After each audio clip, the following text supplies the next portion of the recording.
Paz e graça a todos, você está no canal Intelectualidade Cristã e no vídeo de hoje nós vamos te ensinar a absorver conhecimento, a ter mais conhecimento, mais inteligência através das Sagradas Escrituras. Então desde já eu peço o seu like, porque esse vídeo promete e esse vídeo vai ajudar muitas pessoas que eu sei, que eu tenho certeza que têm dificuldade de ler a Bíblia e entendê-la, né? Então fiquem até o final do vídeo e vamos lá. Primeira coisa, pegar o contexto histórico. Gente, para vocês entenderem uma passagem bíblica, é bom, dependendo da passagem, né? Algumas sem contexto histórico você entende, mas a maioria você vai precisar do contexto histórico. Você pega uma Bíblia de estudo aí das mais famosas, e eu tenho certeza que você, com aquela Bíblia de estudo, ela vai te dar o panorama histórico que está de pano de fundo naquele versículo, naquela história. Porque tem muitas coisas que você só vai entender com clareza, não é que não esteja escrito na Bíblia, mas é que o pano de fundo para você entender aquilo que está na Bíblia vai estar fora dela, vai estar, quem sabe, no estudo. Porque muitas das vezes a Bíblia ela não vai se ater aos costumes do povo judeu, ela não vai se ater aos costumes das pessoas que estavam falando e profetizando ali naquele momento. Então, muitas das vezes essas coisas serão importantes para o entendimento das Sagradas Escrituras, e a Bíblia não vai falar isso. Porque a Bíblia ela foi escrita no momento em que todo mundo mais ou menos já entendia o que estava sendo dito. Porque pensa assim, se hoje eu fizesse uma Bíblia, se Deus descesse do céu e falasse para eu fazer uma Bíblia, por exemplo. Um exemplo, tá? É só isso. Eu escreveria de forma que as pessoas da minha cultura entendessem. E eu não pensaria assim, será que as pessoas lá na frente, daqui 2000 anos, vão entender? Bom, se eu pensasse nisso, eu poderia até melhorar a minha explicação. Mas eu não ia conseguir adivinhar a cultura deles e o modo de entendimento deles para pôr na Bíblia. Tá entendendo? Deus ele é ilimitado, ele é perfeito, mas os escritores que escreveram na época eram imperfeitos, eram pessoas limitadas.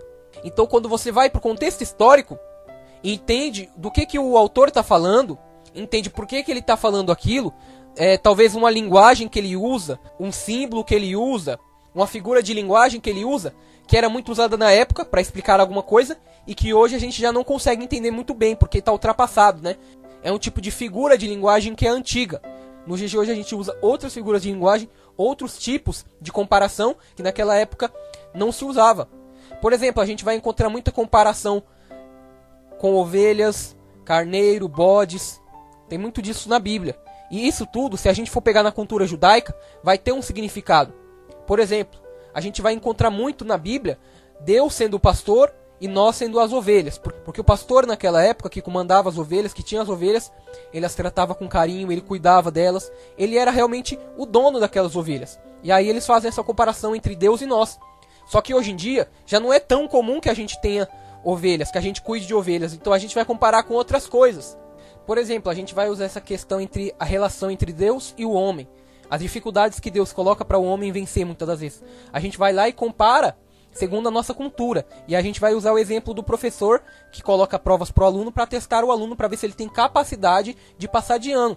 Percebeu como a gente destacou um ponto espiritual e comparou ele com coisas diferentes? Enquanto percebe a cultura judaica compara o pastor e as ovelhas com Deus e os homens, e nós comparamos um professor e os seus alunos com Deus e os homens, por exemplo. A mensagem é a mesma. Deus ama todos, Deus quer que as pessoas sejam melhores, que as pessoas cresçam em santidade, que elas cresçam em conhecimento, cresçam em amor umas às outras, cresçam em obediência para Ele. Só que dependendo da cultura, isso vai ser expresso de várias formas. A gente usa um exemplo e eles usam outro exemplo. A gente usa uma figura de linguagem e eles usam outra figura de linguagem. Número 2. Procure um bom expositor na internet. É essencial que a gente procure bons pastores, pessoas que realmente entendem da palavra de Deus e tenham um compromisso real com a palavra de Deus, para que assim a gente possa tirar bom proveito do ensinamento desses homens. Um canal que eu recomendo muito é o Defesa do Evangelho, com o pregador Paulo Júnior e também o pregador Augusto Nicodemos, Hernandes Dias Lopes, Eliseu Rodrigues, dentre outros. Eu vou colocar aí na descrição para vocês assistirem, certo? Número 3. Imagine o máximo de detalhes possível.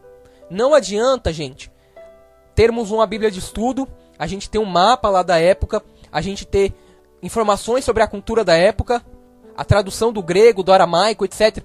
Se a gente não olha para a história bíblica como algo verdadeiro, e não simplesmente só como algo verdadeiro, não na possibilidade, legal, é verdadeiro, mas sim tentar sentir o que os homens sentiram ali com Cristo, por exemplo, quando você lê os evangelhos. tentar sentir a emoção das pessoas ao verem um milagre é como se fosse um sonho acordado dirigido, né? Você no sonho, você tá lá e você não questiona nada, você simplesmente vê o sonho, sente as emoções daquele sonho, e aí você vai acordar e vai ficar com aquele sonho na cabeça, né? Às vezes o sonho tem até um ensinamento pra você, quem sabe? E no caso da Bíblia você vai fazer mais ou menos a mesma coisa. Você vai ler e tentar sonhar com aquilo, sabe? Você colocar a sua imaginação pra funcionar e imaginar o que está acontecendo ali naquele texto. Você pode fazer isso também se imaginando dentro da própria história. Se eu estivesse lá, o que eu faria? Se eu estivesse lá, como eu reagiria a tal momento? Como eu reagiria a tal situação? Como eu reagiria a Deus abrindo o mar na minha frente? Como eu reagiria a Jesus ressuscitando um morto na minha frente? Como eu reagiria a ver um cara matando um gigante com a pedrada na cabeça dele? Sabe, são essas coisas que fazem a gente entender a profundidade das Sagradas Escrituras. Não adianta você ler como se fosse uma informação morta. Você precisa dar vida àquilo através da sua imaginação. E aí você também pode pedir o auxílio do Espírito Santo para que abra seu coração e o seu coração consiga trazer essa emoção, e essa emoção traga a imaginação do que aconteceu naquele momento. Traga a emoção, o sentimento, a profundidade do que aconteceu naquela história bíblica. Então essas são as dicas. Peço que você deixe o seu like aí abaixo, que você comente também #Deus é bom. E também peço que você vá no meu Instagram, que de vez em quando eu posto algo bíblico lá, estará aí embaixo na descrição. E se você quiser tirar alguma dúvida comigo, você pode me perguntar lá: Luiz, eu tenho dúvidas sobre a Bíblia e tal, você pode me responder? Vai lá, me pergunta, e eu vou te responder da melhor maneira possível, certo? Então é isso, até o próximo vídeo. Deus abençoe a todos e tchau.